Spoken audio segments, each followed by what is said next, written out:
গণতন্ত্রের স্বার্থে শতভাগ সুষ্ঠু হতে হবে নির্বাচন। রাজধানীতে এক অনুষ্ঠানে মন্তব্য করেন জামায়াতের আমির ডক্টর শফিকুর রহমান। জানান, নির্বাচিত হলে একটি কার্ডেই এনআইডি, টিআইএন ও স্বাস্থ্যসহ সব সেবা নিশ্চিত করবেন তারা। পরিকল্পনা আছে ৫ লাখ গ্র্যাজুয়েটকে মাসিক ১০,০০০ টাকার সুদমুক্ত ঋণ দেয়ার। ত্রয়োদশ জাতীয় নির্বাচনকে সামনে রেখে রাজধানীর হোটেল ইন্টারকন্টিনেন্টালে জামাতের পলিসি সামিট। দিনব্যাপী সামিটে অংশ নেন বিভিন্ন দেশের রাষ্ট্রদূত, রাজনৈতিক দলের শীর্ষ নেতা, ব্যবসায়ী ও পেশাজীবীরা। মূল প্রবন্ধে মানবিক ও ইনসাফ ভিত্তিক রাষ্ট্র ব্যবস্থার রূপরেখা তুলে ধরে Jamaat Islami.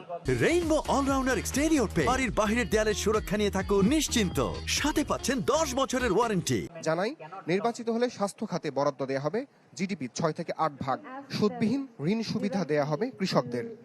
So how much all these things are going to cost? The costing becomes a major issue. দলটি বলছে, ইডেন ও বদরুন্নেসা কলেজকে একীভূত করে বিশ্বের সবচেয়ে বড় নারী বিশ্ববিদ্যালয় প্রতিষ্ঠার পরিকল্পনা তাদের। বিনামূল্যে স্বাস্থ্যসেবা নিশ্চিত করতে চাই বয়স্ক ও 5 বছরের কম বয়সী শিশুদের। উদ্বোধনী বক্তব্যে দলটির আমির কথা বলেন আগামী জাতীয় নির্বাচন নিয়ে। মন্তব্য করেন, গণতন্ত্র ও নাগরিক অধিকারের স্বার্থে শতভাগ সুষ্ঠু ও নিরপেক্ষ হতে হবে ভোট।